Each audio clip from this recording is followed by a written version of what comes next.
Hoy vamos a hablar acerca de los materiales cerámicos para la construcción. Y antes vamos a hacer una pequeña introducción en la que vamos a hacer algunas referencias importantes para entender las arcillas. Como pueden ver ustedes en estas imágenes, los materiales cerámicos han sido utilizados desde hace miles de años por el hombre. Aquí tenemos unas imágenes de unas estatuillas que en su mayoría fueron encontradas en regiones europeas. Fíjense que tienen aproximadamente 20.000 años de antigüedad.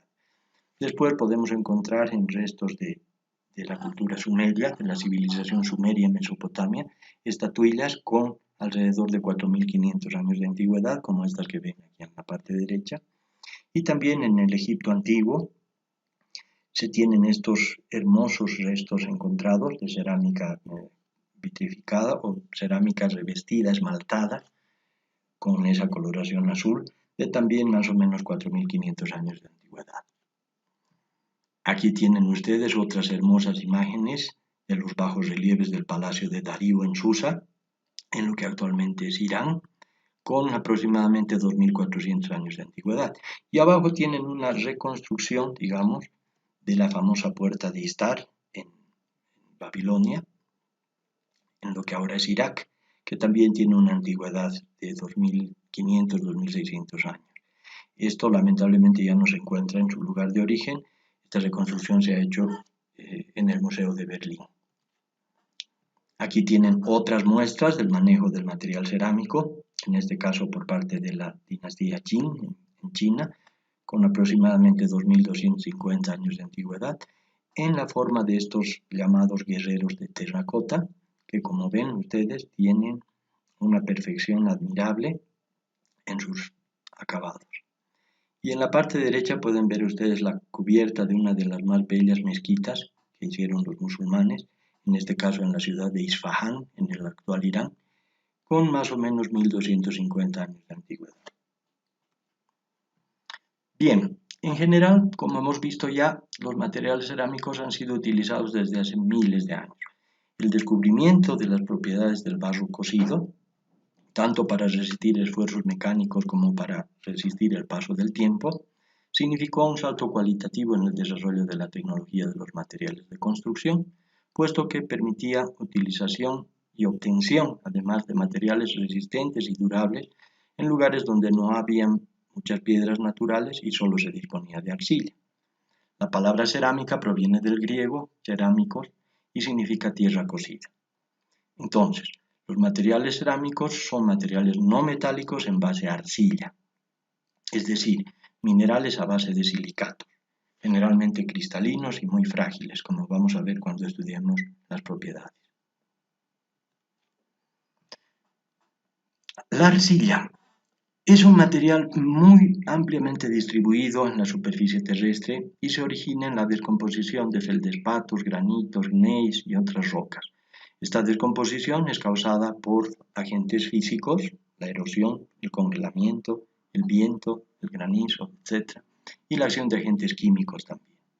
Se trata de partículas con tamaños inferiores a 1 o 2 micras, compuestas por sílice principalmente y en menor medida aluminio, hierro y otros tipos de óxidos.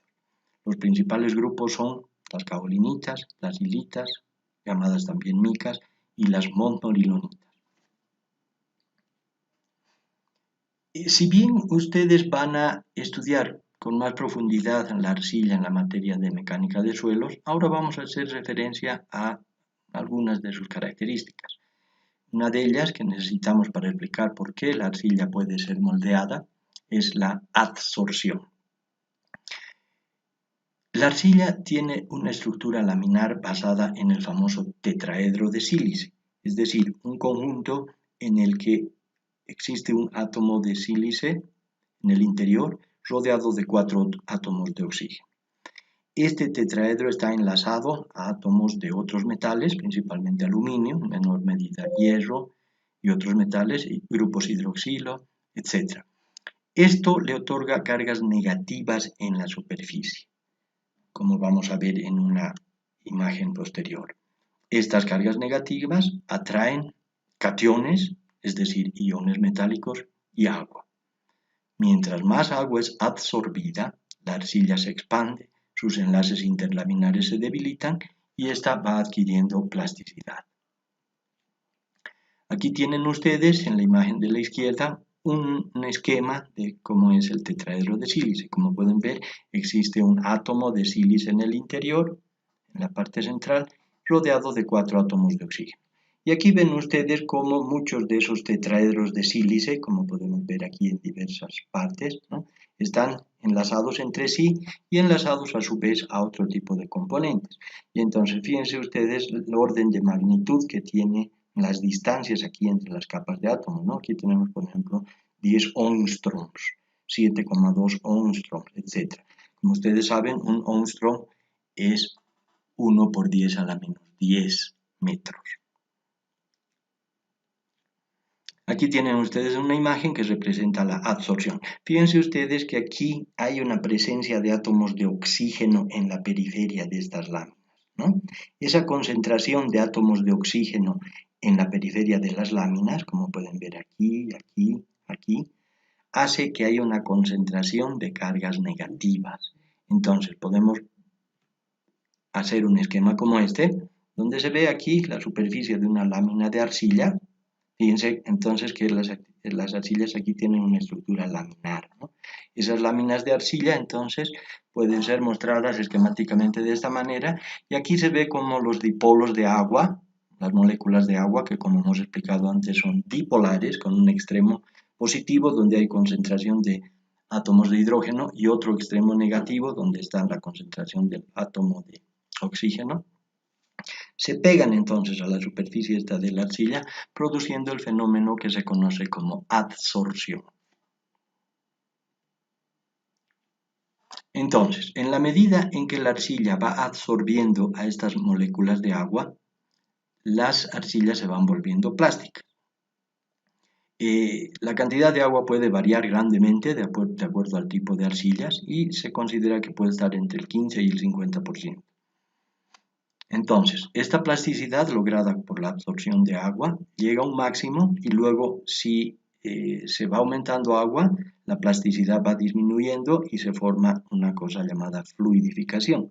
Es decir, las láminas de arcilla se van separando unas de otras y empiezan a flotar en el medio acuoso.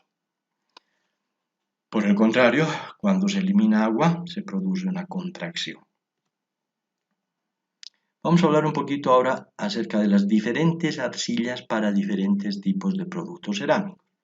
En principio, las arcillas puras ricas en aluminio dan productos refractarios de colores claros. Productos refractarios son aquellos que resisten muy elevadas temperaturas y generalmente son los materiales cerámicos que se utilizan para el revestimiento de hornos, donde se esperan muy elevadas temperaturas.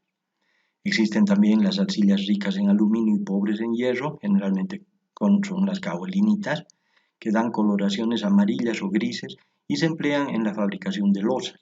Ahí tenemos como ejemplos más típicos el grés y la porcelana. Y finalmente están las más comunes de todas, las arcillas pobres en aluminio y ricas en hierro, conocidas como hilitas o micas, y dan coloraciones rojizas. Son las que se utilizan para fabricar la conocida como cerámica roja, es decir, los ladrillos y las tejas principalmente. Los otros tipos de arcillas, las moldorilonitas, que son arcillas con una enorme superficie específica, se utilizan principalmente como aditivos para dar plasticidad. No se pueden utilizar puras porque requieren demasiada agua y esto haría imposible el moldeo de cualquier tipo de producto. Vamos a hablar un poquito acerca de la fabricación de los materiales cerámicos. No es nuestra intención profundizar mucho en este tema, pero sí vamos a señalar los aspectos básicos de este proceso. En primer lugar, se debe preparar el material para luego proceder al amasado, al moldeo, al secado de las piezas ya moldeadas y finalmente a la cocción. En cuanto a la preparación del material, se pueden mencionar muchos diferentes tipos de procedimientos de acuerdo a la tecnología y al espacio con que se disponga, pero es importante preparar primero el material arcilloso antes de proceder a mezclarlo con agua y moldearlo. Este preparado puede ser por procesos de meteorización, maduración, pudrición, levigación, tamizado, etc. Con todos ellos, lo que se hace es eliminar las sustancias que pueden resultar perjudiciales. Por un lado, las piedras o los granos de mayor tamaño, o en su caso, producir algunas reacciones químicas que liberen al material de productos que después pueden traer problemas, como vamos a ir viendo más adelante en la exposición. Todos estos procesos permiten reacciones químicas y depuración físico-mecánica, entonces. En general se trata de procesos de exposición del material, ya sea a la intemperie, al aire libre o en cuartos cerrados, o ya sea al paso del material por piscinas de agua para lograr que los materiales más grandes y más pesados vayan sedimentando, etcétera, etcétera. Una vez que el material está preparado y depurado de los compuestos que pueden ser perjudiciales, se procede al amasado, ¿no? Y este amasado se hace, como hemos indicado ya, con agua, aprovechando la absorción de la arcilla y la plasticidad que ésta le otorga. El moldeo puede hacerse de forma manual o con máquinas, generalmente por extrusión, donde la masa es obligada a pasar por una boquilla que le da la forma deseada, o bien por prensado, como vamos a ver un poquito más adelante. Aquí tienen ustedes un ejemplo de una máquina extrusora. Estas máquinas se utilizan para diversos productos, pero el principio de extrusión, como pueden ver ustedes, se trata de introducir el material aquí a través de una tolva y hacerlo pasar a través de un tornillo sin fin, ¿no?, que va expulsando el material previamente mezclado en las proporciones adecuadas, por supuesto, para luego hacerlo pasar, para embutirlo a través de una boquilla. Aquí vemos cómo está saliendo esta especie de chorizo de material ya preparado, ¿no?, por la boquilla, y es cortado generalmente con alambres para obtener la forma final, en este caso unos ladrillos con dos huecos, como pueden ver. Se tiene también el moldeo por prensado, donde el material ya preparado es colocado encima de un molde, luego se procede a prensarlo, ¿no?, y ya tenemos el producto final. Este proceso es el que se suele utilizar para las tejas principalmente. Aquí ustedes ven una imagen de una de las máquinas, de una de las fábricas nacionales, en este caso Serabor. Una vez que el material ha sido moldeado y tiene la forma que se le ha querido dar, se procede al secado, donde el objetivo es eliminar el agua que se ha utilizado para el amasado y que hemos visto que podía estar generalmente entre el 15 y el 50%, hasta un contenido de aproximadamente el 5%. Es importante que este secado sea lento, gradual y cuidadoso para evitar resquebrajamientos, alabeos en las piezas ya moldeadas. Durante este proceso, debido a la pérdida de agua, ocurren grandes cambios dimensionales, contracciones, sobre todo durante las primeras horas. Por eso es muy importante que la temperatura y la humedad del ambiente sean muy bien controlados. Una vez que el material ha perdido esa humedad, se procede a la cocción. Más o menos a los 300 grados centígrados desaparece el agua. A los 600 grados se forma la metacaolinita, un material en estado amorfo. Y es a los 900 grados donde empieza el material a fundirse y se forma la mulita. La mulita en realidad es el mineral artificial que conocemos como producto cerámico. Cada tipo de producto cerámico necesita una diferente temperatura de cocción. Aquí tenemos como ejemplo que la cerámica roja, conocida como alfarería o tejería, requiere de 900 a 1000 grados centígrados. Si se requieren otros productos cerámicos a base de otros tipos de materias primas, como hemos visto, como el caso de la loza, el grés, la porcelana, se requieren temperaturas mayores de 1000 a 1300 grados, y ya para los productos refractarios, que hemos nombrado también con anterioridad, se requieren entre 1300 y 1500 grados centígrados. Aquí tienen ustedes un esquema de uno de los hornos más difundidos para el cocido de materiales cerámicos de manera industrial, como es el horno Hoffman. Aquí se tiene un proceso en el que se va cargando los materiales y estos desde una zona fría van recorriéndose para ser primero precalentados, luego sometidos a la cocción propiamente dicha y luego al enfriado para ser descargados. Entonces, este horno que está circulando todo el tiempo tiene la gran ventaja de que aprovecha todo el calor que se introduce para la cocción. Entonces, estos son hornos de funcionamiento continuo. Fíjense que esto es nada más un ejemplo de cómo se puede hacer el proceso de cocción y cómo es que eso lo hace en la práctica de manera más difundida. Una vez que el material ha sido cocido, se le puede aplicar esmaltes o vidriados, como el caso que veíamos al principio en las cerámicas egipcias.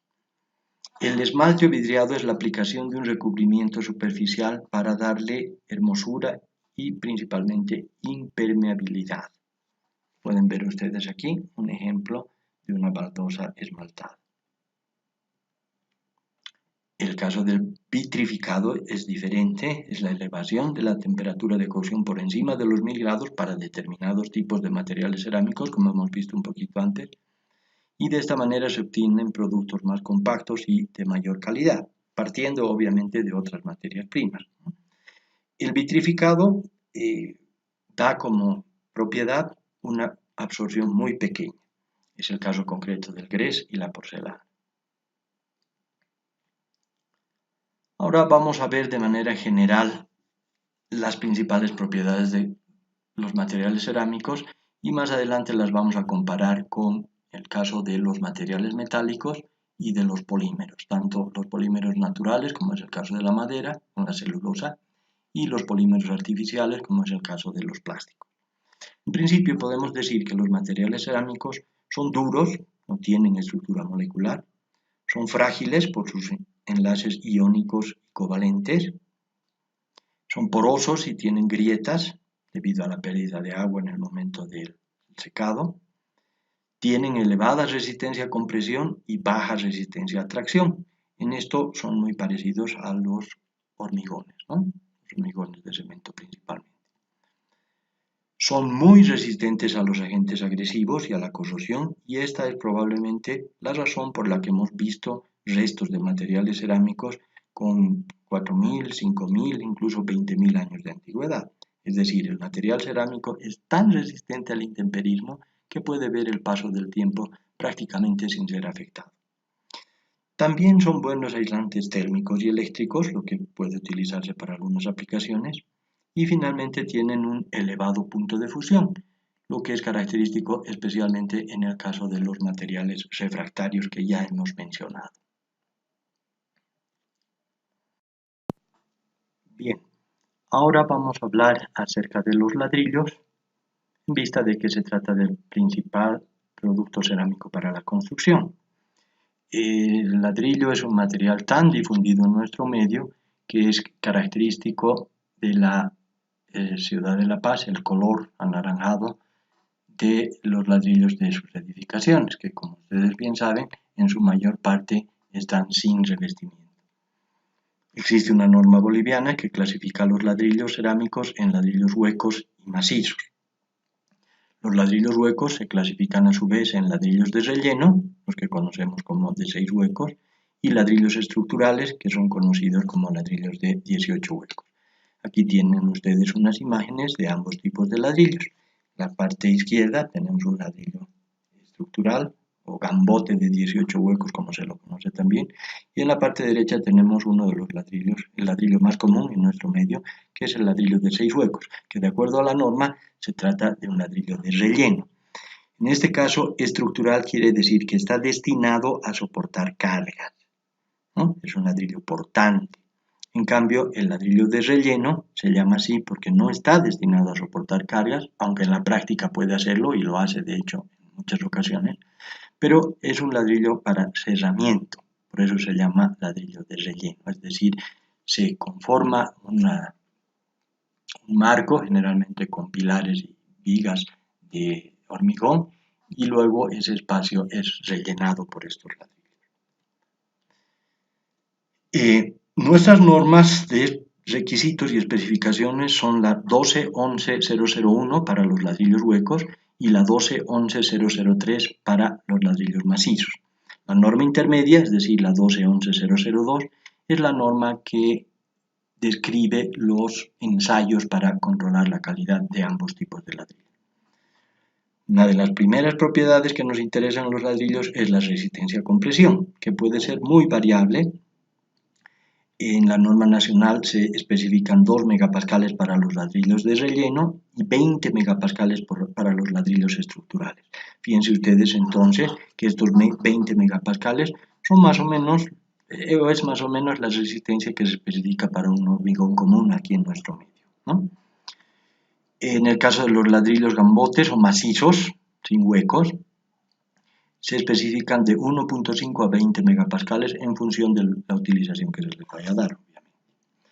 En las imágenes ven ustedes aquí un ladrillo de 6 huecos refrentado, ¿no?, con mortero de azufre en este caso, con el objetivo de distribuir bien las cargas que se van a aplicar. En el caso de la resistencia a compresión, como ustedes saben, se trata del aplastamiento de la probeta de ensayo, este ladrillo, como se puede ver en la imagen de la derecha, donde vemos el ladrillo ya refrentado colocado en una prensa. En vista de que esto se va a tratar con más detalle en un ensayo de laboratorio, entonces no vamos a profundizar mucho más.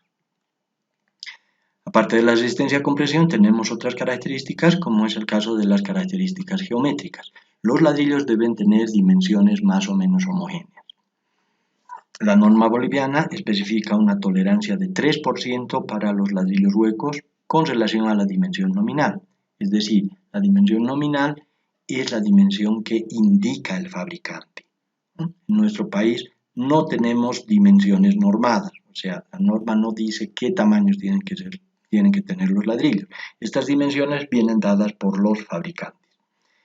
Lo que sí se especifica es la tolerancia con relación a esa dimensión, que en este caso, como hemos visto, es del 3% para los ladrillos huecos, 2% para los ladrillos huecos que están destinados a ser vistos, ¿no? Es decir, ladrillos que no necesitan revestimiento. En la práctica hemos hablado ya que muchos ladrillos, aún no destinados a ser vistos, están así porque mucha gente no tiene los recursos suficientes para revestir sus edificaciones. Pero en el caso de la norma se refiere a los ladrillos que desde el principio, desde su fabricación, están destinados a ser vistos, ¿no? Generalmente se trata de los ladrillos gambotes de 18 huecos en nuestro caso. Y también se tiene una especificación de 2% de tolerancia con relación a la dimensión nominal para los ladrillos macizos. Generalmente también se utilizan para ser vistos. Se tiene una especificación del 2% de tolerancia para la desviación con relación a la escuadra, o lo que se conoce también como ortogonalidad. Ahorita vamos a ver unas imágenes sobre esto. Se establecen 3 milímetros de tolerancia para la planicidad o planeidad de las caras y 8 milímetros como espesor mínimo para las paredes interiores de los ladrillos huecos. En estas imágenes ustedes pueden ver, en el primer caso, la medición de una dimensión de un ladrillo para comparar después ese valor con las tolerancias indicadas en relación con la dimensión establecida por el fabricante. En este caso tenemos aquí la medición de la planeidad o planicidad de una de las caras, donde como ven ustedes se pone una regla y se mide con otra de manera perpendicular cuántos milímetros hay de desviación con relación a una superficie plana. En este caso se está utilizando una escuadra para medir la desviación con relación a la escuadra o la desviación con relación a la ortogonalidad. Ortogonalidad quiere decir que se forma un ángulo de 90 grados. Como pueden ver ustedes en esta imagen, prácticamente todos los ladrillos tienen alguna pequeña desviación con relación a la ortogonalidad.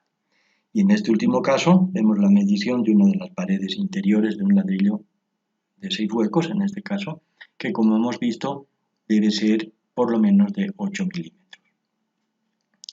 Luego tenemos otras propiedades en los ladrillos. La absorción con B, que mide la capacidad del material de retener agua en sus huecos abiertos, debe estar entre el 8 y 15% para los ladrillos huecos y entre el 8 y 20% para los ladrillos macizos. Es decir, la absorción no puede ser muy baja y tampoco puede ser muy elevada. En ambos casos, si la absorción es muy baja porque el ladrillo se ha sobrecocido o está demasiado cocido, o si es que es muy alta, en caso de que el ladrillo sea poco cocido, en ambos casos se afecta a la adherencia con el mortero. Fíjense que el mortero requiere una absorción controlada dentro de ese rango para que sea buena, ¿no? Cuando hay una absorción controlada, se tiene buena adherencia con el mortero. Si la absorción es muy baja, entonces no hay posibilidad de que el material cementante penetre en los huecos abiertos del ladrillo.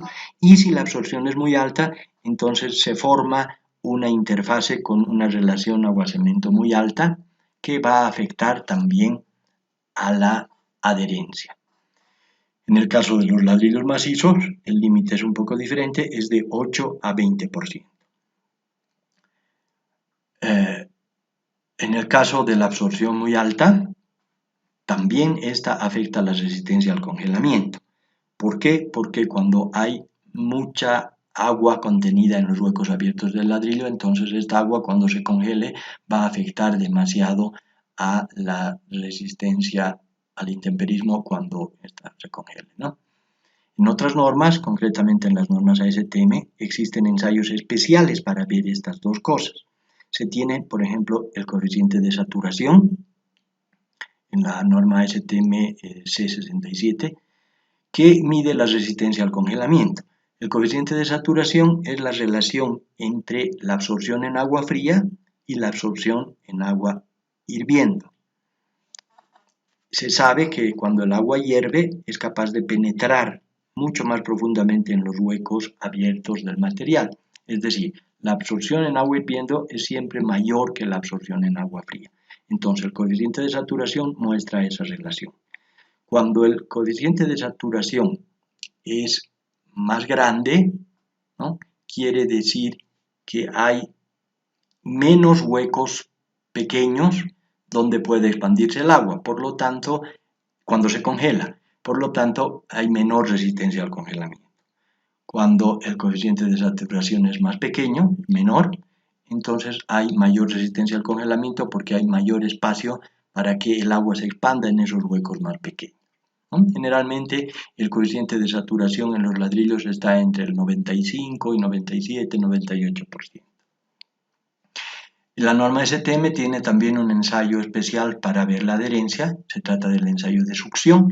Aquí ustedes en esta imagen pueden ver un ladrillo que está colocado encima de una bandeja que tiene agua y está además soportado por un par de varillas metálicas que no se ven muy bien aquí, pero se tiene más o menos el agua ascendiendo una altura aproximada de 6 milímetros, unos cuantos milímetros, para ver cuánto succiona esta cara. Lo que se hace en este caso es colocar el ladrillo ahí en esa posición durante un minuto y luego ver la diferencia de peso que hay con relación al ladrillo seco.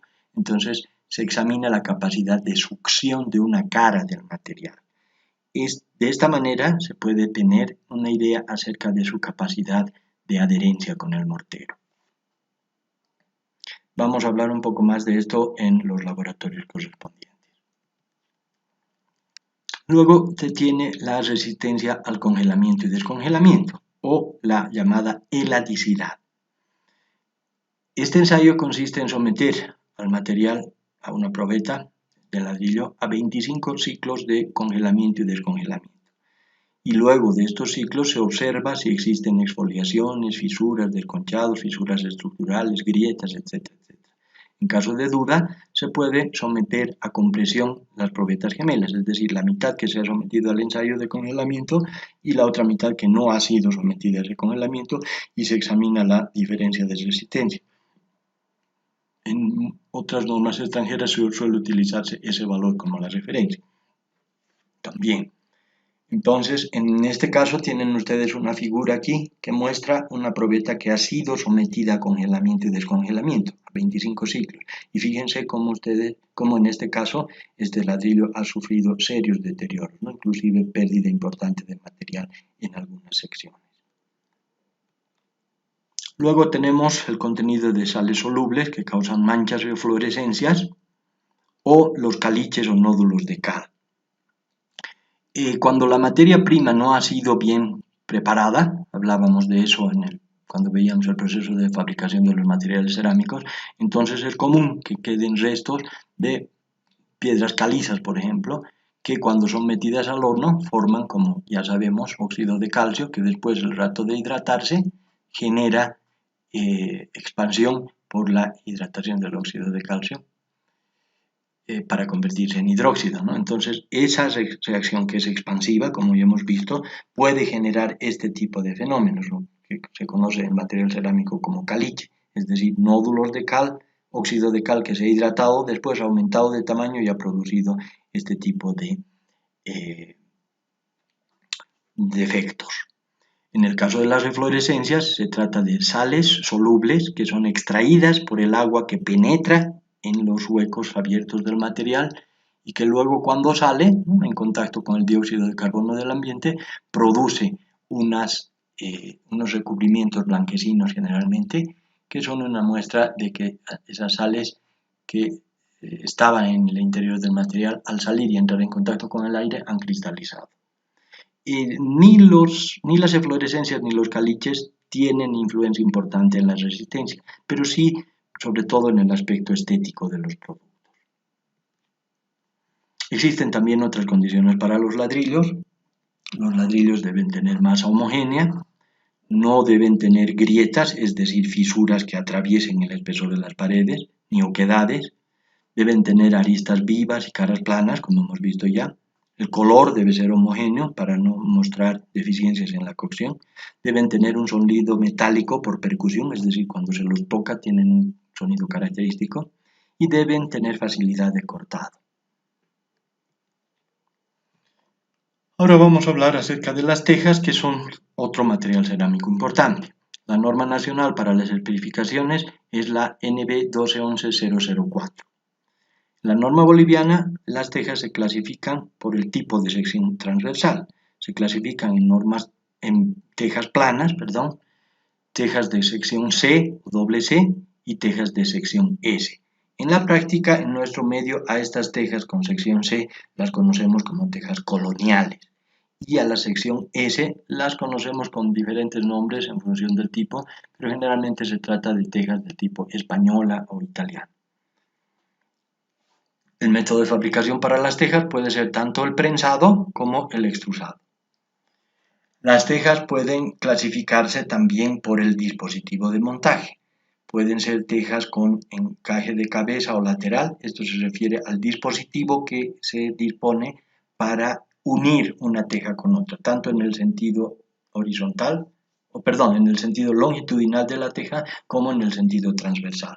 Puede haber entonces encaje de cabeza y lateral, puede haber solape, en cuyo caso solamente se coloca una teja sobre otra sin ningún dispositivo especial, en la cabeza o en la parte lateral. Y pueden haber tejas mixtas, con encaje de cabeza y solape lateral, o encaje lateral y solape de cabeza. Esa es otra forma de clasificación por el dispositivo de montaje. Aquí pueden ver ustedes dos ejemplos de teja. En la imagen de la izquierda tenemos una teja con sección S y en el caso de la derecha tenemos una teja con sección C. A estas, repito, solemos llamarlas tejas coloniales en nuestro medio y a estas tejas generalmente tejas españolas. En las tejas también se debe controlar las características geométricas. Se tiene un 2% de tolerancia con relación a la dimensión individual nominal en el caso de del largo y del ancho, y esta dimensión nominal o individual es declarada por el fabricante, igual que en el caso de los ladrillos. Se tiene un 5% de tolerancia en relación a la dimensión de recubrimiento declarada por el fabricante. Esto consiste en lo siguiente: aquí se deben colocar 10 tejas una al lado de otra y el fabricante debe especificar qué superficie cubren esas tejas. Entonces, estando una teja encajada a la otra de manera lateral, deben cumplir esa dimensión indicada por el fabricante, o esa superficie, mejor dicho, indicada por el fabricante, con un 5% de tolerancia. Luego tenemos el control de la flecha o planeidad, como vamos a explicar un poquito más adelante, que consiste en el 1.5% de 2/3 de la longitud de la teja. Entonces, 1.5% de esa distancia, cuando las tejas tienen una longitud mayor a 300 milímetros, y de 2% cuando la longitud de las tejas es menor a 300 milímetros. Se tiene también el alabeo, que ahorita vamos a explicar cómo se controla, para las tejas planas y las secciones tipo S. Las tejas coloniales no se controlan en este aspecto. El control del alabeo especifica 1.5% de 2/3 de la longitud más la longitud transversal. Es decir, esta L que estamos mostrando aquí siempre es la longitud principal, o sea, el largo de la teja. Y en este caso tenemos la longitud transversal, es decir, el ancho de la teja. Cuando las tejas tienen una longitud mayor a 300 milímetros, entonces la tolerancia para el alabeo es de 1.5% y de 2% cuando la longitud es menor a 300 milímetros. En el caso de las tejas coloniales o con sección C, se tiene la uniformidad de perfiles transversales. Y en este caso se mide la diferencia entre las longitudes E1 y E2. Esta diferencia debe ser menor a 15 milímetros. Para ilustrar todo esto, tenemos aquí unas imágenes donde, como ustedes pueden ver, aquí se está midiendo la dimensión, una de las dimensiones nominales de la teja, en este caso el ancho. Aquí se está poniendo una teja al lado de otra y, como hemos visto, para medir la tolerancia de la superficie de recubrimiento hay que poner 10 tejas como estas, una al lado de la otra, ¿no? Y ver que ese valor no difiere en más del 5% con relación al valor indicado por el fabricante. En este caso, fíjense, se está midiendo la flecha. Es decir, con este dispositivo vemos si existen concavidades o convexidades en esta superficie que está destinada a evacuar el agua, ¿no? En el caso de las tejas coloniales, se mide también esta planicidad en la parte interior, o sea, en la parte más profunda de la teja. Y en este caso, aquí al medio estamos midiendo el alabeo de una teja con sección S. Fíjense que en este caso, esta parte de la teja vecina no está llegando a cubrir completamente esta superficie, por lo tanto hay riesgo de que se entre el agua y por eso debe medirse el alabeo. El alabeo es esta diferencia, ¿no? Todo esto lo vamos a ver con más detalle en los laboratorios, lo vamos a ver de manera más gráfica, con ejemplos, y no vamos a profundizar más en este momento. En el caso de las tejas se tiene también la resistencia a flexión, puesto que una teja debe ser capaz de aguantar la pisada de una persona. Este ensayo varía en función del tipo de teja. Las tejas coloniales con sección C deben resistir una carga de 1000 newtons y las tejas tipo S deben resistir una carga de 1200 newtons. Ustedes pueden ver aquí un ejemplo, ¿no?, donde se ha puesto una teja con sección S, aquí apoyada en unos dispositivos especiales para absorber las diferencias de dimensiones, los alabeos, y con un dispositivo especial para aplicar una carga en el medio de la teja que está apoyada en sus extremos. Esto lo vamos a ver también en un laboratorio específico. Luego se tiene la permeabilidad. Las tejas deben ser impermeables, no deben dejar pasar más de 0.5 centímetros cúbicos por centímetro cuadrado por día, como promedio de una muestra ensayada, y no más de 0.6 centímetros cúbicos por centímetro cuadrado por día para los valores individuales. Ya hemos explicado antes esto de la diferencia entre el promedio y el valor individual. Aquí en esta imagen ustedes pueden ver pedazos, ¿no?, cuadrados de tejas que han sido cortados específicamente para hacer este ensayo. Y entonces esos pedazos de teja se pegan a un tubo plástico con silicona y una vez que ha secado la silicona se los pone a saturar, es decir, se los mete en una bandeja con agua. Y después de que han sido saturados por 48 horas, se aplica una carga de una columna de agua de 10 centímetros. Entonces se deja esto durante 2 días, aumentando la cantidad de agua en función de cómo se va evaporando o en función de cómo va permeando a la teja. Y después de los 2 días se hace una evaluación para ver cuánta agua ha atravesado a la teja. Esto lo vamos a ver también en un laboratorio específico. Este ensayo no está especificado en la norma nacional, pero sí se lo puede encontrar en normas extranjeras. Se trata del ensayo de impacto, que evalúa la capacidad que tiene una teja para resistir impactos que pueden ser producidos por granizo o por otros elementos en caso de cualquier tipo de proyectil. Como pueden ver ustedes, se coloca la teja aquí en una cama de arena, y luego se hace caer una bola de metal desde una altura predeterminada. Entonces las tejas deberían aguantar sin romperse ese impacto. Tenemos aquí otro ensayo, es el ensayo de heladicidad, que es parecido al ensayo que hemos visto en ladrillos, que consiste en 25 ciclos de congelamiento y descongelamiento. Igual que en el caso de los ladrillos, esto consiste en saturar primero a las probetas, es decir, mantenerlas en agua durante un tiempo determinado, y luego secarlas superficialmente y meterlas en un congelador. Eso sería un ciclo, ¿no? Durante un tiempo determinado. Luego se saca las tejas del congelador, se las vuelve a meter en agua para que descongelen y luego se las vuelve a meter en el congelador. Ese ciclo se repite 25 veces y luego se observa si hay exfoliaciones, fisuras, desconchados, pérdida de tacones, en el caso de las tejas con encaje. Y en función de esa evaluación se declara la teja heladiza o no heladiza. En la norma están especificadas con mucho mayor detalle los requisitos para declarar a una teja heladiza. Otras condiciones para las tejas, de manera similar a lo que hemos visto en ladrillos, son la masa y la fractura homogénea, el grano fino, la ausencia de caliches, que no hayan manchas ni eflorescencias, dar un sonido metálico por percusión y tener también los cantos vivos, rectos y la superficie lisa. Esto es complementario a lo que hemos visto antes. Finalmente vamos a hablar de otros productos cerámicos muy importantes y muy difundidos en la construcción y es el caso de las baldosas cerámicas, que pueden ser esmaltadas o sin esmalte. En vista de que estos productos son muy utilizados en nuestro medio para revestimiento de pisos y también de paredes, entonces vamos a hacer referencia a los principales ensayos para controlar su calidad. La norma nacional, existe una norma nacional para esto, es la NB ISO 13006. Esto de NB ISO quiere decir que ha sido una norma ISO, una norma internacional, adoptada por Bolivia, por eso se llama NB ISO.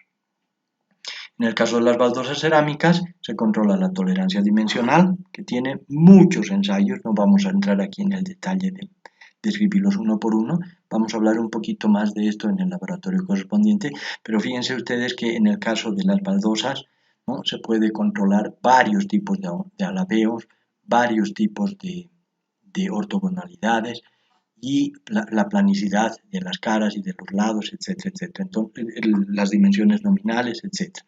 Entonces hay varios ensayos para ver las tolerancias dimensionales de las baldosas. La resistencia al rayado, la resistencia al ataque de agentes ácidos y alcalinos, la resistencia a las manchas, la absorción, que tampoco puede ser muy elevada, y la resistencia a flexión. Son algunos de los principales ensayos. Y finalmente tenemos el ensayo más importante de todos, que es el ensayo del PI. Si ustedes se han fijado alguna vez en las especificaciones técnicas de los fabricantes de estos productos, generalmente se hace mención a esto del PI. Esto del PI viene del Porcelain and Mail Institute, es decir, el Instituto de la Porcelana Esmaltada, que es una institución que ha inventado este ensayo para controlar la resistencia al tráfico y está destinado principalmente a las baldosas que se van a utilizar para revestimientos de piso. Este ensayo permite clasificar a las baldosas en baldosas solo para revestimiento de paredes, en ese caso el valor del PI es 0, baldosas de tráfico ligero, con PI 1, baldosas de tráfico medio, con PI 2 o 3, y baldosas de tráfico intenso, con PI 4 o 5. ¿Qué quiere decir esto del PI 0, 1, 2, 3, 4 o 5? Consiste en someter el material a la abrasión en una máquina especial que vamos a ver a continuación y ver cuándo presenta una huella visible, ¿no? Si a las 100 revoluciones dentro de esta máquina o a los 100 ciclos de abrasión de esta máquina se observa una huella, entonces el PI es 0. Si la huella se observa a 150, el PI es 1. Si la huella se observa a 600, el PI es 2. Si la huella se observa a 750 o 1500 ciclos, el PI es 3. Si la huella se observa a 2100, 6000 o 12000, el PI es 4. Y si la baldosa resiste los 12000 ciclos y además resiste el ensayo de las manchas, del que vamos a hablar un poquito ahora, entonces recién se le asigna el PI 5. Aquí tienen ustedes unas imágenes de la máquina que tenemos en el instituto para hacer este ensayo, un abrasímetro para el PI, y aquí pueden ver cómo se está colocando esta baldosa previamente cortada, con dimensiones de 10 por 10 centímetros, en el dispositivo donde después aquí, en este hueco, se va a cargar el abrasivo. El abrasivo consiste en unas bolas metálicas de diferentes diámetros, en un poco de corindón. Como ustedes saben, el corindón es óxido de aluminio fundido y es uno de los materiales más duros de acuerdo a la clasificación de la dureza de Mohs. Y se pone también además un poquito de agua aquí y se hace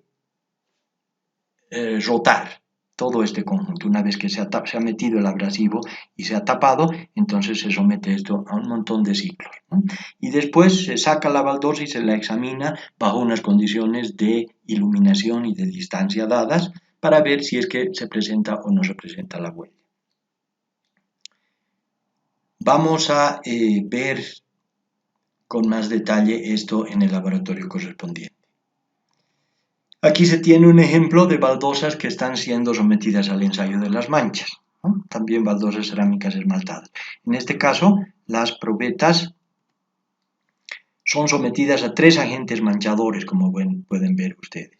Uno de los agentes manchadores es aceite de oliva, otro de los agentes manchadores es yodo, tintura de yodo, y el tercero es un material a base de cromo con una coloración medio verdosa, que pueden ver ustedes aquí, que son los 3 agentes con los que se mancha la baldosa para ver el ensayo de resistencia a las manchas. Lo estoy poniendo aquí porque esto está relacionado con el PI, ¿no es cierto? Hemos dicho que para obtener una calificación de PI 5, la probeta de ensayo debe resistir los 12.000 ciclos en el abrasímetro y además debe resistir este ensayo de las manchas. Entonces, lo que se hace aquí es colocar los agentes manchadores, dejar eso durante 24 horas y al día siguiente se lava las manchas. En función de la dificultad que se tenga para borrar las manchas, es que se le va asignando una resistencia a las manchas. Los que son resistentes a las manchas, entonces pierden las manchas simplemente con agua. En algunos casos es necesario utilizar detergentes suaves o detergentes más fuertes o inclusive, en su caso, ácido clorhídrico para retirar las manchas. Entonces, en función de la forma como se puede quitar las manchas, se le va asignando al material una calificación de resistencia a las manchas. No vamos a profundizar en esto tampoco, todo está descrito en la norma nacional y simplemente aquí estamos mencionando algunos de los principales ensayos para controlar la calidad de estos importantes materiales y entre ellos, como ustedes han visto, estamos destacando este ensayo del PI, que es el más importante para la calificación de tráfico ligero o tráfico intenso. Existen también otros tipos de productos cerámicos, aparte de los ladrillos y las tejas y las baldosas, están los azulejos, están las tuberías, están los bloques aligerados, los aislantes, los muebles sanitarios, el vidrio, los ladrillos refractarios, el porcelanato, que ahora ha aparecido como otro material especial, el grés, etcétera, etcétera. En relación con todo esto, me parece muy importante hacer conocer a ustedes que en el Instituto de Ensayo de Materiales se realizan permanentemente proyectos de grado, proyectos de investigación, generalmente con estudiantes que están por titularse, para controlar la calidad de muchos materiales.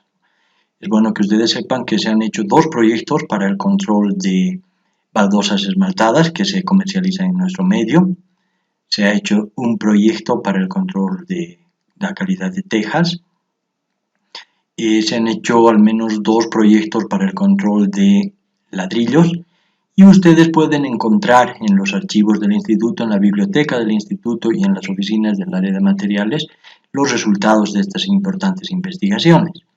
También es bueno decirles que periódicamente, no muy frecuentemente, pero periódicamente nosotros hacemos todos estos ensayos de control de calidad como servicio externo para diferentes empresas de nuestro medio. Los fabricantes de Involteco, por ejemplo, desde la fábrica de tejas de Cochabamba, nos hacen llegar todos los años un lote de material para que hagamos los ensayos de control de calidad que ellos después utilizan para su certificación por parte de IPNORCA. También últimamente nos han llegado productos de cerámica de Cobose, también de Cochabamba, con los que hemos realizado muchos de los ensayos de control de calidad que hemos mencionado en este último apartado. Entonces, nuestra actividad de control de calidad mediante la realización de estos ensayos es permanente. Por un lado, como proyectos de grado, como investigaciones propias, investigaciones nuestras, y por otro lado como servicios externos para diferentes empresas de nuestro medio, ¿no? Inserpass también de vez en cuando nos trae algunos productos y eso nos permite tener además un muestrario que es el que utilizamos para que ustedes puedan complementar su formación en los laboratorios correspondientes. El caso del vidrio lo estamos incluyendo aquí dentro de los materiales cerámicos porque tiene propiedades muy parecidas, tiene prácticamente las mismas propiedades que el material cerámico, pero el vidrio no se hace a partir de arcilla, sino que se hace a partir de silicatos de sodio, calcio, plomo, etc., que se obtienen a partir de la fusión de arena, ¿no? Entonces, esa arena fundida es después enfriada y esa masa adquiere un estado amorfo, que es lo que conocemos por el vidrio, ¿no? Que tiene como propiedades principales, como ustedes saben, su transparencia, precisamente por la estructura amorfa, su fragilidad y su resistencia a los compuestos químicos. El vidrio es uno de los compuestos más resistentes a los agentes químicos, por eso es que se utiliza en los laboratorios, ¿no? El único compuesto químico que lo destruye es el ácido fluorhídrico.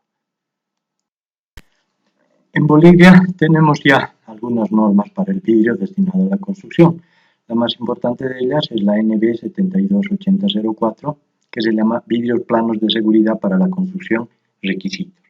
Esta ha sido elaborada en base a normas extranjeras, concretamente la IRAM, norma argentina, 12556, y la STM C1172, del año 2003. También existen normas para algunos de los ensayos de control de calidad en este material, como es el caso del ensayo de fragmentación, la resistencia al impacto, la resistencia a la temperatura, la humedad y la resistencia al choque térmico. Con esto hemos concluido el capítulo referido a materiales cerámicos.